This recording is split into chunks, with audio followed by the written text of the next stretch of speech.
Hello everyone, स्वागत है आपका हमारे यूट्यूब चैनल एप्पल क्लासेस पर। शो फ्रेंड्स, आज की इस क्लास में हम जो क्लास 10th की पॉलिटिकल साइंस थी उसी का अध्याय 2 करेंगे। फर्स्ट अध्याय हमने कंप्लीट कर लिया है। पहला अध्याय जो हमने किया है उसके जो क्वेश्चंस आंसर का जो खंड रह गया है उसे हम अलग से एक सेशन में करेंगे, जिसमें हम जो उस पार्ट से जितने भी क्वेश्चंस बनते हैं उन सभी को डिस्कस करेंगे। हम उस पार्ट में जो जितने भी परीक्षा से संभव क्वेश्चन हो सकते हैं बोर्ड परीक्षा को लेकर, उन सभी पर एक एक करके डिस्कस करेंगे। अभी तो हम इसमें सिर्फ और सिर्फ चैप्टर की स्टडी कर रहे हैं, लेकिन हम एक अलग से सेशन चलाएंगे जिसमें सारे अध्यायों के क्वेश्चन आंसरों को करेंगे। तो इससे पहला जो वाला पार्ट था वो हमने कंप्लीट कर लिया है। उसका लिंक वीडियो के डिस्क्रिप्शन बॉक्स में मिल जाएगा, जहाँ से आप उसको देख सकते हैं, कंप्लीट कर सकते हैं। वेरी वेरी सुपर वीडियो रहा, आप उसे जाकर देखेंगे तो मज़ा आ जाएगा। चलिए, तो आज का जो हमारा अध्याय है वो है पार्ट 2, संघवाद, फेडरलिज्म के बारे में हमें जानना है कि संघवाद क्या होता है, एक लोकतांत्रिक डेमोक्रेसी में संघवाद का क्या महत्व होता है। तो देखते हैं सबसे पहले संघवाद क्या है। पिछले अध्याय से ही हम इसको शुरू करते हैं। जैसे कि पिछले अध्याय में हमने देखा था कि 2 देश थे, एक श्रीलंका और बेल्जियम। तो हम बेल्जियम को देखते हैं। तो बेल्जियम में क्या था, जब दोनों समुदाय यानी फ्रेंच भाषी समुदाय और डच भाषी समुदायों में आपस में टकराव होने लगा, तो वहाँ पर जो संविधान था उस संविधान में क्या किया गया, कुछ चेंजेस किए गए, बदलाव किए गए। बदलाव क्या किए गए, तो बदलाव किए गए थे जो केंद्र सरकार थी उसकी शक्ति में कमी कर दी गई। कमी करके जो शक्ति कम ही की गई केंद्र सरकार की पावर में, वो प्रांतीय सरकारों को दे दी गई। यानी कि पहले भी वहाँ पर प्रांतीय सरकारें होती थी, लेकिन उनके पास वो पावर्स नहीं होती थी जिसका वो उपयोग कर पाएँ। वो सीधे सीधे केंद्र सरकार के कहने पर ही कार्य करती थी। तो अब क्या किया गया, संविधान में ये बदलाव किया गया, और बदलाव करने के बाद केंद्र सरकार की पावर्स को कम किया गया, और उसके बाद जो राज्य सरकारें थी यानी कि प्रांतीय सरकारें थी उनको ये दे दिया गया। ये संविधान में 1993 में ये बदलाव किया गया, और बदलाव के साथ ही अब क्या हो गई, प्रांतीय सरकारों के पास अपनी शक्तियां आ गई। अब वो अपने आप कोई निर्णय ले सकती थी। इस तरह से हम देखें कि अब जो बेल्जियम था वहां पर एकात्मक शासन व्यवस्था की जगह पर संघीय शासन व्यवस्था को अपना लिया। पहले सिर्फ और सिर्फ एक सरकार होती थी और उसी का साम्राज्य चलता था, उसी की सारी बातें चलती थी, और जो राज्य सरकारें होती थी वो सिर्फ और सिर्फ केंद्र सरकार के अधीन होकर ही कार्य करती थी। तो अब हुआ क्या, चेंजेस आए वहां पर। अब एकात्मक शासन व्यवस्था से निकलकर अब वो संघीय शासन व्यवस्था में बदल गया। हम ये कहें कि संघीय शासन व्यवस्था में होता क्या, संघीय शासन व्यवस्था में जो शासन करता है वो एक स्तर की सरकार, एक ही स्तर पर कई सरकारें क्या करती हैं, शासन करती हैं। अभी हम देखें श्रीलंका में तो एकात्मक शासन व्यवस्था है। जो तमिल नेता हैं वो चाहते हैं कि हमारा देश सही माने में तभी लोकतांत्रिक कहलाएगा जब हमारे देश में संघीय व्यवस्था लागू हो जाएगी। तो संघवाद होता क्या है, ऐसा सरकारें जिसमें 2 या 2 से अधिक स्तर की सरकारें होती हैं, यानी ऐसा देश जहां पर 2 या 2 से अधिक स्तर की सरकारें होती हैं, वो देश संघीय देश या संघीय व्यवस्था वाला देश कहलाता है। यहाँ पर कुछ हम दोनों ही सरकारों में अंतर देखें, जैसे एकात्मक सरकार क्या होती है और संघीय सरकार क्या होती है। तो यहाँ पर देखेंगे संघीय सरकार और एकात्मक सरकार के बारे में। नंबर 1 है, इसमें जो संघीय सरकारें होती हैं उसमें 2 या 2 से अधिक स्तर वाली सरकारें जरूर होती हैं, और वहीं हम देखें एकात्मक शासन व्यवस्था वाली सरकार में सिर्फ एक ही सरकार होती है, वही क्या करती है, सब कुछ देख रेख में करती है। आगे हम नंबर 2 पर देखें तो जो केंद्रीय सरकारें होती हैं वो प्रांतीय सरकारों को कुछ खास करने का आदेश नहीं दे सकती हैं। यानी कि जो संघीय शासन व्यवस्था होती है उसमें राज्य अपने आप में स्वतंत्र होते हैं, उन्हें केंद्र सरकार कुछ ज़्यादा करने के लिए कुछ खास आदेश नहीं दे सकती हैं। वहीं हम देखें जो एकात्मक सरकारें होती हैं उनमें राज्य सरकारें जो होती है पूर्णतः स्वतंत्र नहीं होती हैं, वो केंद्र सरकार के लिए अधीन रहकर ही कार्य करती हैं। तो ऐसे में जो केंद्र सरकार होती है वो राज्य सरकार को आदेश दे सकती हैं। यहाँ हम देखें जो संघीय सरकार होती है उसका क्षेत्र अपना अलग होता है, इसी तरह से राज्य सरकारों का भी अपना अलग एक इलाका होता है, क्षेत्र होता है। वहीं हम देखें कि जो दोनों ही सरकारें हैं यानी कि एकात्मक सरकार और संघीय सरकारें जो हैं दोनों ही क्या हैं, अपने अपने स्तर के लोगों के लिए जवाबदेही होती है, इनको जवाब देना पड़ता है। अब हम बात करते हैं जो संघीय शासन व्यवस्था होती है उसकी क्या खास विशेषताएं होती हैं, कैसे हम किसी देश को संघीय शासन व्यवस्था वाला कह सकते हैं, उसकी क्या क्या विशेषताएं होती हैं। पहला नंबर 1 पर आता है कि ऐसी सरकारों को हम, ऐसे देशों को हम संघीय सरकार वाला देश कह सकते हैं जहां पर 2 या 2 से अधिक स्तर वाली सरकारें कार्य कर रही होती हैं, यानी 2 सरकारों का कम से कम होना जरूरी है संघीय शासन व्यवस्था के लिए। और इसका है दोहरा उद्देश्य, इससे हमें दोहरा फायदा होता है। दोहरा फायदा क्या? एक तो इससे हमारे देश की सुरक्षा और एकता बढ़ती है और बढ़ावा उसको मिलता है, और साथ ही साथ हमारे देश में या किसी भी देश में जितनी भी विविधताएं होती हैं उन सभी को सम्मान किया जा सकता है। इसलिए जो संघीय शासन व्यवस्था होती है उससे हमें क्या होता है? दोहरे फायदे होते हैं। नंबर 3 पर आता है अलग अलग स्तर की सरकारें जो होती हैं समान नागरिकों पर शासन करती है। जैसे केंद्र सरकार भी किस पर शासन करेगी? वो भी अपने देश के पूरे देश के नागरिकों पर करेगी। वहीं हम देखें जो राज्य सरकारें होती हैं वो अपने एक इलाके में होती है तो उन लोगों पर क्या करती हैं? शासन करती हैं। तो इस तरह से हम देखें जो अलग अलग सरकार होती है वो समान नागरिकों पर क्या करती हैं? शासन करती हैं, उनके ऊपर अपना शासन चलाती हैं। उसके बाद देखें हम सुदृढ़ संविधान। सुदृढ़ संविधान का मतलब होता है कि किसी देश में जो संविधान होता है वो सर्वोपरि होता है। संविधान के जरिए ही सभी को क्या होते हैं? उनके अधिकार क्षेत्र अलग अलग बटे होते हैं और उसी के अनुसार वो कार्य करते हैं।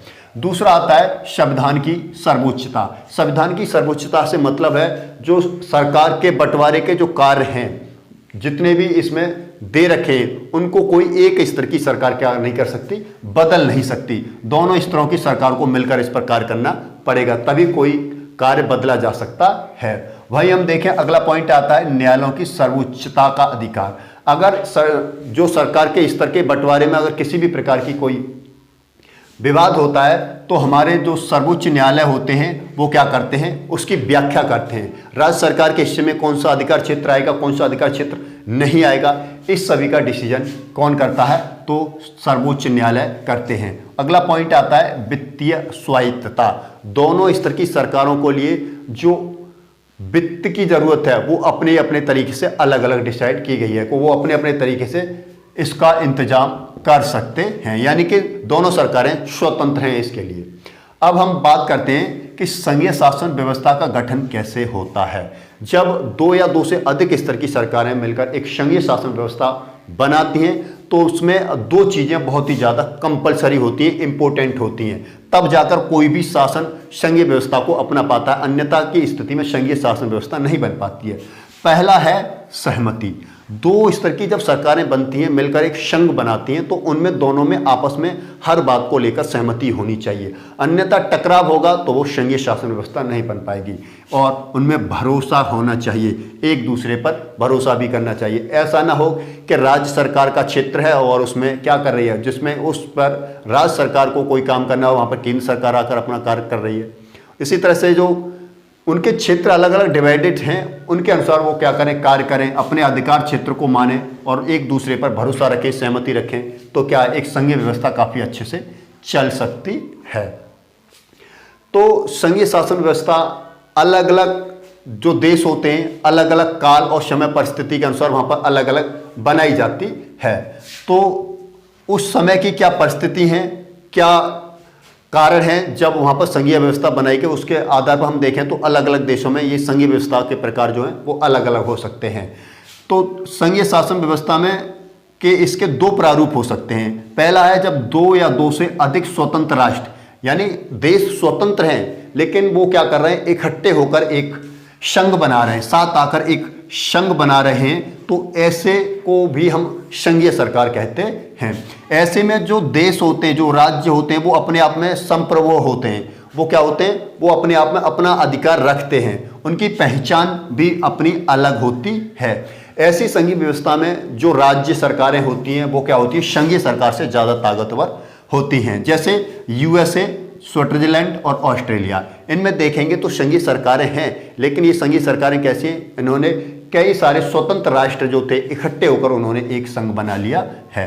इसी तरह से यूएसए में कई सारे जो देश थे उन सभी ने मिलकर क्या कर लिया? एक संघ बना लिया, that is USA, United state of America. वहाँ पर हम देखेंगे कि सारे राज्य हैं, सभी राज्य लगभग 50 के करीब राज्य हैं वहाँ पर, और सभी 50 राज्यों का अपना अलग झंडा है और अपना संविधान है, यानी कि वो एक अलग राष्ट्र है लेकिन उन्होंने साथ मिलकर एक संघ बना लिया है।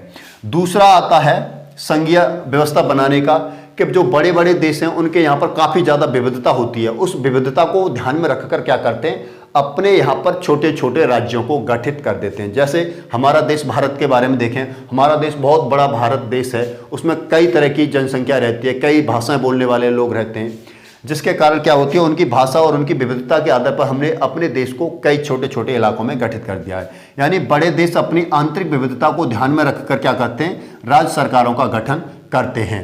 तो ऐसे में जो राज्य सरकारें होती हैं वो केंद्र सरकार से कम शक्तिशाली होती हैं, यानी सर्वोच्च पावर जो होती है वो केंद्र सरकार के पास में होती है। जैसे भारत और बेल्जियम और स्पेन, इनमें क्या है, एक संघीय सरकारें तो है, लेकिन इन्होंने अपने आंतरिक राज्य को, अपने आंतरिक देश को छोटे छोटे इलाकों में बांट रखा है अपनी विविधता के लिए। जैसे भारत में शुरुआत में क्या कर दिया गया, भाषा के आधार पर कुछ राज्यों को डिवाइडेशन कर दिया गया, जिससे कि एक जैसी भाषा बोलने वाले लोग जो हैं एक स्थान पर आ जाएं, और बाद में फिर भौगोलिक परिस्थिति के आधार पर क्या करने लगे, देशों का, राज्यों को बनाने लगे। तो इस तरह से क्या करता है, दो तरीके से संघीय शासन व्यवस्थाएं बनती हैं। एक जो बड़े बड़े जो स्वतंत्र राष्ट्र हैं वो आपस में मिलकर एक संघीय शासन व्यवस्था बना सकते हैं। दूसरा, एक राज्य, एक जो देश होता है उसके अंदर जो विविधता होती है उसको क्या करता है, सम्मान देते हुए अलग अलग इलाकों में सरकार बनवा देता है, तो उसे कहते हैं संघीय शासन व्यवस्था। अब हम भारत की संघीय शासन व्यवस्था के बारे में बात करें कि भारत में किस प्रकार की संघीय शासन व्यवस्था चलती है। तो चला देखिए, हमने जो पहला पार्ट देखा था सत्ता की साझेदारी, और उसमें हमने दो कहानियां पढ़ी थी, बेल्जियम की और श्रीलंका की। दोनों में हमने देखा काफ़ी ज़्यादा छोटे छोटे हैं, हमारे हरियाणा के बराबर, हमारे हरियाणा से भी छोटे छोटे देश हैं। वहाँ इतने छोटे होने के बावजूद भी वो अपनी उस विविधता को संभाल कर नहीं रख पाए। तो जरा सोचिए, भारत जैसे विशाल देश में जहाँ पर हजारों भाषाएं बोली जाती हैं, कई धर्म के लोग रहते हैं, सभी लोगों का क्षेत्र, आचरण, विचार, रीति रिवाज, जातियां अलग अलग हैं, तो उन सभी को मिलाकर कैसे रखा जा सकता है, ये कैसे भारत में हो पाया।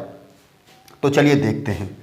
हमारा देश भारत, हमारा देश 1947 में आज़ाद हो गया। आज़ाद होने के साथ हमारे देश का बंटवारा भी हो गया और हिंदू मुस्लिम के नाम पर बड़े बड़े दंगे हुए। ये सारा हमारे देश में हुआ, रक्त रंजित लड़ाइयाँ हुई, बहुत खून बहाया गया। हमारा देश इस समय आज़ाद हुआ, आज़ादी की ये लड़ाई एक तरफ चल रही थी, हमारे देश में दंगे चल रहे थे हिंदू मुस्लिम के नाम पर, और दूसरी तरफ हमारे देश का संविधान भी बनाया जा रहा था, और उसमें जो बहुत सारी रियासतें थी भारत जो हमारे देश में, वो सभी आकर भारत में आकर मिल गई। तो मिलने के बाद जब सारी रियासतें भारत में आकर मिल गई, कुछ एक रियासतों को छोड़ दिया जाए तो जब भारत में आकर मिल गई तो हमारे देश को, भारत को राज्यों का संघ कहा गया, यानी कि भारत जो है राज्यों का संघ है।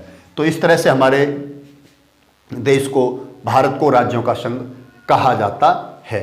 वही अब हम देखें कि हमारा देश में वास्तविक संघीय व्यवस्था है कि नहीं, इसको देखने के लिए हम क्या करें, पहले हमने जो 6-7 पॉइंट पढ़े थे उनको हम अपने देश पर लागू करके देखते हैं, क्या ये सारी बातें हमारे देश पर लागू होती हैं। देखिए, तो देखते हैं। सबसे पहला पॉइंट आता है कि हमारे देश में 2 या 2 से अधिक स्तर की सरकारें हैं। ये संघीय व्यवस्था की एक क्या विशेषता है। तो हम देखते हैं हमारे देश में 2 या 2 से अधिक स्तर की सरकारें हैं, बिल्कुल हैं। हमारे देश में 2 या 2 से अधिक स्तर की सरकारें, बल्कि हमारे यहाँ तो 3 स्तर की सरकारें हैं। जैसे पहला है केंद्र सरकार, दूसरा है राज्य सरकार, और आगे आती हैं पंचायतें, नगर पालिकाएं। तो पहला पॉइंट हमारे देश की संघीय व्यवस्था पर पूरी तरह से फुलफिल होता है, यानी कि हमारे देश में 2 या 2 से अधिक स्तर की सरकारें होती हैं। जो केंद्र सरकार होती है वो राष्ट्र हित के मुद्दों को देखती है, वो देश हित के मुद्दों को देखती है। वहीं राज्य सरकारें जो होती हैं वो राज्य सरकारें होती हैं, एक इलाके की सरकारें होती हैं जो दिनों दिन का कामकाज को देखती हैं। उसके बाद जो आती हैं वो पंचायत सरकारें आती हैं। हमारे जो संविधान है उसमें केंद्र सरकार और राज्य सरकार के बीच कौन कौन से क्षेत्र आएंगे, कौन कौन से मामलों पर वो कार्य कर सकते हैं, उसकी विशेष सूची दी गई है कि केंद्र सरकार किस क्षेत्र पर कार्य कर सकते हैं, किस पर कानून बना सकते हैं, किस पर नहीं बना सकते हैं। इसकी एक पूरी सूची दी गई है। जैसे हम बात करें सूची जो होती है केंद्र सूची, तो केंद्र सूची में क्या है, केंद्र सूची ऐसी सूची है जिसमें के अंतर्गत आने वाले हर मामले पर कार्य करने का अधिकार जो होता है वो सिर्फ संघीय सरकार को, यानी कि केंद्र सरकार को होता है। जैसे विदेश मामले की बात करें तो उस पर कानून बनाने का कोई भी अगर बात है या कोई कार्य करने की जरूरत है तो सिर्फ और सिर्फ केंद्र सरकार करेगी। बैंकिंग, संचार और मुद्रा से संबंधित जो राष्ट्रहित के मामले होते हैं, जिनमें देश सर्वोपरि होता है, ऐसे में कार्य करने के लिए जो है केंद्र सूची के जो मुद्दे होते हैं वो सिर्फ केंद्र सरकार ही उन पर कानून बना सकती है, डिसीजन ले सकती है। वहीं हम बात करें राज्य सूची, यानी राज्यों के हिस्से में कौन कौन से विभाग यानी कौन कौन से क्षेत्र आते हैं। जैसे पुलिस का जो क्षेत्र होता है वो राज्य सरकार के हित में आता है। वहीं हम बात करें व्यापार के ऊपर कोई भी कानून बनाना है, वाणिज्य, कृषि और सिंचाई, इन सभी के ऊपर कोई भी नियम कानून बनाना है तो राज्य सरकारें स्वतंत्र होती हैं और उस पर बना सकती हैं। इसके बाद एक और सूची आती है और वो सूची होती है दैट इज समवर्ती सूची। समवर्ती सूची ऐसी सूची होती है जिसमें दोनों सरकारों की दिलचस्पी वाले मुद्दों को शामिल किया जाता है, यानी ऐसे मुद्दे जो दोनों सरकारों के हितों में होते हैं वो सारे फैसले जब लिए जाते हैं तो वो राज्य सूची के अंतर्गत होते हैं। जैसे शिक्षा पर कोई कानून या नियम बनाना है तो अकेले एक सरकार, राज्य सरकार या केंद्र सरकार नहीं कर सकती, ऐसे में दोनों सरकारों को मिलकर कानून बनाना होगा। वहीं हम बात करें वन के ऊपर भी कोई अगर कानून बनाना है तो एक सरकार अकेले नहीं बना पाएगी। मजदूर संघ के बारे में, विवाह के बारे में, गोद लेने के बारे में और उत्तराधिकार के बारे में अगर कोई भी कानून बनाना है तो अकेले एक सरकार ऐसा नहीं कर सकती है। और हम बात करें ऐसे मुद्दे जो हमारे देश में जब संघीय व्यवस्था या संविधान लिखा जा रहा था तब नहीं थे, उनकी कोई खास जरूरत नहीं थी और अब वो आ गए हैं तो उनके ऊपर कानून बनाने का अधिकार किसका होगा। जैसे संविधान जब बनाया गया उस समय जो था कंप्यूटर सॉफ्टवेयर वाली कोई कार्य नहीं था, लेकिन अब ये आ गया तो इस पर कानून बनाने की जरूरत है, तो इस पर कानून कौन बनाएगा, तो केंद्र सरकार बनाएगी। यानी हम ये कह सकते हैं ऐसे कानून जो पहले नहीं थे और अब उनकी जरूरत है तो उन पर कानून कौन बनाएगा, तो उन पर कानून सिर्फ और सिर्फ केंद्र सरकार ही बनाएगा। हमने देखा इतना सारा कुछ पढ़ने के बाद हम इस निष्कर्ष पर पहुंचे कि जो समानता का आधार पर रखकर बनाई गई सभी सरकारों में, संघीय सरकारों में, क्या सभी राज्यों को या सभी जो इकाइयां हैं उनको समान अधिकार मिलते हैं, तो ऐसा नहीं होता। सभी को समान अधिकार नहीं मिलते। हम अपने भारत की ही बात करें, भारत में इतने सारे राज्य हैं, क्या भारत के सभी राज्यों को समान अधिकार मिले हैं, तो नहीं मिला।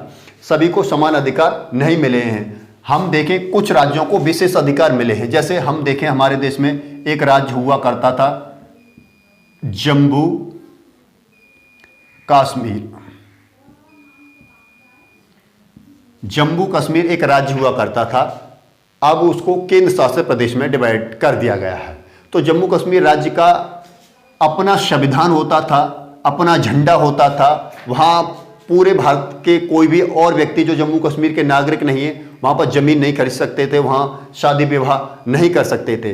तो ऐसा उसको विशेष अधिकार दिया गया था, लेकिन अब ये पूर्णतः खत्म कर दिया गया है।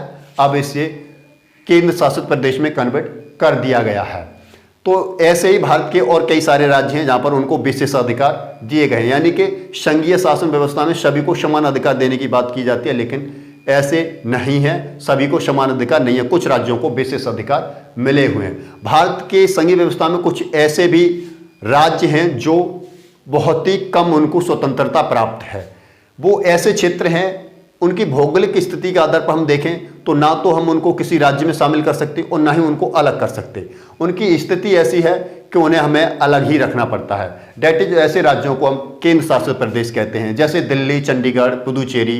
ये ऐसे राज्य हैं जहाँ पर इनको अलग करना भी संभव नहीं है और किसी राज्य में शामिल करना भी संभव नहीं है। तो ऐसे में हम क्या करते हैं, उनको अलग रखते हैं और ऐसे राज्यों में शासन करने की जिम्मेदारी सिर्फ और सिर्फ केंद्र सरकार की होती है। केंद्र सरकार ऐसे सभी राज्यों में क्या करती है, शासन व्यवस्था को देखती है और वहां पर कार्य करती है। इसके बाद हम देखें कि सत्ता के बंटवारे में अगर कोई भी बंटवारा किया जाए, किसी भी बात को लेकर निर्णय लेना हो, तो अकेले संसद ऐसे निर्णय नहीं ले सकती। यानी सत्ता के बंटवारे का कोई भी अगर निर्णय लेना है तो खाली संसद कानून पास नहीं कर सकती, कानून नहीं बना सकती। संसद के दोनों सदन, लोकसभा और राज्यसभा, जो वो प्रस्ताव आएगा पावर सत्ता के बंटवारे का, तो वो क्या करना पड़ा, पूरा का पूरा लोकसभा और राज्यसभा से दोनों से 2/3 बहुमत के आधार पर उसे पास करवाना होगा। पास दोनों सदनों से पास होने के बाद कम से कम भारत में जितने भी राज्य हैं उनकी आधे राज्यों की विधानसभाओं से वो कानून पास हो जाना चाहिए, तब जाकर सत्ता का ये बंटवारा जो होता है क्लियर हो पाता है, अन्यथा की श्रेणी में ये नहीं हो पाता है। और ये सारे के सारे कार्य की जो देखभाल करता है वो हमारा उच्च न्यायालय या सुप्रीम कोर्ट की देखरेख में ये सारे कार्य होते हैं। तो इस तरह से संघीय व्यवस्थाएं कार्य करती हैं। भारत में संघीय व्यवस्था के बारे में हमने जान लिया। तो ये सारी जो मैंने बताई आपको काफ़ी अच्छा लगा होगा। संघवाद क्या होता है अब आप समझ गए होंगे, संघवाद की विशेषताएं कौन कौन सी होती हैं अब आप अच्छे से समझ गए होंगे। आई होप कि आपको ये काफ़ी कुछ अच्छा लगा होगा। अगर अच्छा लगा है तो आप हमारे चैनल को एप्पल क्लासेस को सब्सक्राइब कर सकते हैं, ऐसी लेटेस्ट वीडियो के लिए नोटिफिकेशन को ऑन कर सकते हैं। सो थैंक यू, धन्यवाद।